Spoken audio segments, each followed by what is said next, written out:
Hi, everybody. This is Dr. Stu Weiss. I'm an emergency physician here in New York. And every day I do a video for you here on my YouTube channel to give you science-based information, practical tips about COVID-19. And actually, people have started writing me about other medical issues, so we may actually do some non-COVID-19 if and when this crisis is over. But for now, we're going to stick with COVID-19 questions. So let me get my list of questions, which is over here. And let's read today's question. Today's question comes from, Christchurch, New Zealand.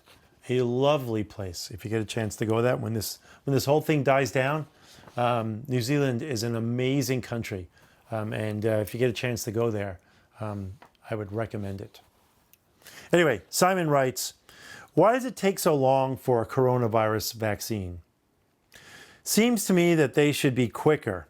I read all the time someone has invented a vaccine, but then you don't hear anything else.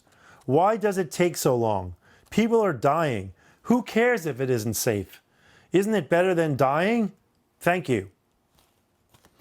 That's a great question, Simon. Thank you. Okay, so let's talk a little bit about vaccines, right? I hear this all the time. Why does it take so long? And why don't they just inject vaccine into everybody quickly and see if these things work? So here's the reason why I keep saying that, sorry. Here's the reason why vaccines generally will take a year to a year and a half to develop. It's a phased approach to creating a vaccine, right? You have to first create a candidate for the vaccine.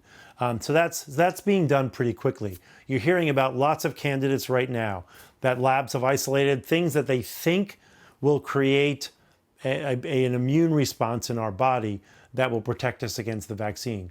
Because remember, the whole idea of a vaccine is to give us something that won't make us sick, but will turn on our immune system so that we can fight the virus if it ever attacks us, right? So that's the idea of a vaccine. You don't want to give the people the actual virus because then they'll get sick.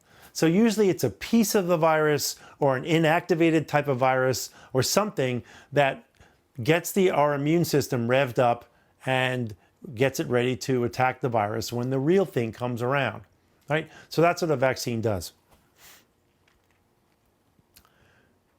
I have to get a drink of water, so give me 1 second. Hold on a second. Sorry about that. It's been kind of a long day. Okay. So that's the idea of a vaccine, is that we want to get your immune system going, right? So when you make a vaccine candidate, the next thing you got to do is you got to make sure, first of all, that it's safe, and you have to make sure that it actually does what you want it to do. And that requires injecting it in people and studying them. So the first thing you got to do is you got to make sure that when you inject it into somebody, that it actually creates the antibody response by our immune system, right? You want to make sure that the vaccine actually does something against the virus so that it actually generates antibodies. Then you also have to make sure that the vaccine doesn't cause some type of really bad reaction. Now, people say to me, Dr. Stu, why don't you just inject it into people and it can't be worse than getting the virus itself? Well, in actuality, that's not true. There are some diseases where the immune system gets so revved up that when the actual virus comes, your immune system responds to the virus and then over-responds and ends up attacking your own organs and killing the person. There were several vaccines that were developed for previous diseases where the vaccine created such a strong immune system response that it actually was worse than getting the disease by itself. So you want to make sure that we create just the right amount of immune response and not too much and not too little, and that the vaccine doesn't cause severe allergies, doesn't have unwanted side effects, So sometimes these vaccines have consequences that are worse than the actual disease. So although it seems tempting to say, why don't we just take these candidates and inject it in thousands of people, that's actually not the right thing to do. We need to go through this process of testing to make sure that it causes the right immune response and that it's safe. And unfortunately, that takes probably going to take a year to a year and a half. Now, just to understand that that is remarkably faster than normal vaccine development. Normally, these things take years.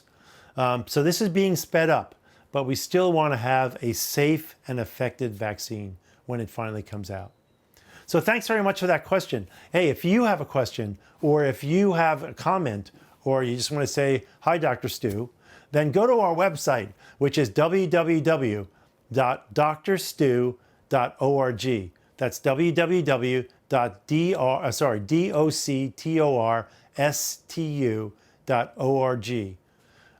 And you can send us comments, or you can send us questions, and we'll answer them on the channel. Every day we'll come out with at least one video to give you science-based practical advice about COVID-19.